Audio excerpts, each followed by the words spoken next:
So today on Screenshots, we're taking a quick look at probably the most interesting fact about The Exorcist.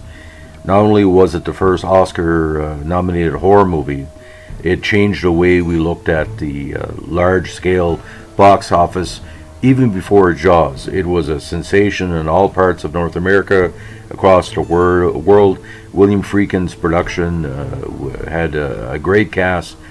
But here was the controversy that came in. Linda Blair, who played Regan, the key character in the movie, the young girl that gets possessed by the devil and causes all kind of havoc in the movie. Her voice of the demon was not played by her. One of the greatest voice actresses and character actors of all time, the Oscar winner Mercedes McCambridge, who was well known for many great movies over the years, including All the King's Men and Giant. And a woman Orson Welles once dubbed the world's greatest living radio actress, was hired to provide the voice of Linda Blair's demonic moments. So I was tipped off to this very unusually, because I never saw Exorcist's first run. Someone told my father, who was a great movie fan, said Freddie, that was the dad's nickname. He said, Freddie, he said, if you go to see The Exorcist, you'll notice that when Linda Blair has a demon voice, it doesn't sound like her. It sounds like an old woman. So my dad went to see the movie, and he said, well, that sounds like that woman from Giant, from Touch of Evil. And sure enough, it was Mercedes McCambridge. Now, it became much controversy because initially Mercedes wanted no credit for performance. She felt it would take away from Linda Blair's performance, like the media. But the media found out that she played the demonic voice of Regan.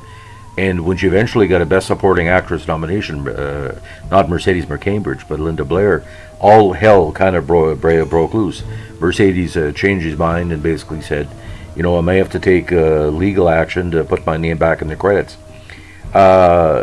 Fortunately, Linda Blair, who ended up being later on one of the worst actresses of the modern generation, she never won Best Supporting Actress Oscar at the 74 Academy Awards, and Mercedes' name was added to the credits in various other performances. But this is kind of weird. Mercedes had said she had drinking raw eggs, and she was forced to sit on a chair bound to come with the guttural voices. And because she was a devout Catholic, she basically thought maybe there was a possibility that she overstepped her bounds as an actress, and she kind of joked she might be going to hell for taking the Lord's name in vain. But according to Linda Blair, who believed in devils, Linda Blair wasn't scared to play the demonic possessed young woman of the piece. Like, overall, it started like the horror movie trend we see and continue to see now in 2019. A lot of Satanists, a lot of basically devil worshippers looked at the movie as sort of a celebration of their culture, their spirituality. A lot of Christians protested the movie, saying it was promoted anti-Catholic thought. You can never see this movie was anti-Protestant, it was anti-Catholic, because there's a certain scene in the movie where Miller, the young priest who aided Max von Sydow in the exorcism itself, his mother is allegedly caught by Satan because she took over her soul, as usually as a torture thing. That was seen as almost a bit exploitive of what exorcisms do. Basically, some people believe that it gave too much to the evil side of the movie, while others said it was too religious. It depends what side you're going on. But people were passing out at these movies. People were freaking right out. It was a weird thing. There was a promotion commercial where you had this woman, I don't know if she was an actress or not, she came out of the movie and she was like in this hysterical kind of state. She couldn't answer the questions. The person asked her, well, what do you think of the movie? And he said, this blew my mind, blah, blah, blah. But the cinematography, the score, the presentation, and a lot of people believe when it was being filmed and after it was released it was cursed, because a few of the key character performers, different people died, and the original sets have been allegedly be haunted. And when The Omen came out a couple of years ago, there was the same kind of theory that these type of movies have been cursed, but it was a movie of the 1970s. I don't think The Exorcist could be made with the same mentality now. The sarcasm of social media, this movie would never be able to be filmed. Everybody would say blah blah blah. It's not really Satanist. It's not really Christian. Blah blah blah. For me, The Exorcist, it holds up, but I do not like Linda Blair as an actress. Never had. The sequel, Exorcist 2: The Heretic, if it's not Manos' Hands of Fate, it's not the worst movie of all time, but it's pretty friggin' close. When you have Richard Burton and James Earl Jones in the movie, and you can't even act the script, it's just terrible, and like the bugs and all that.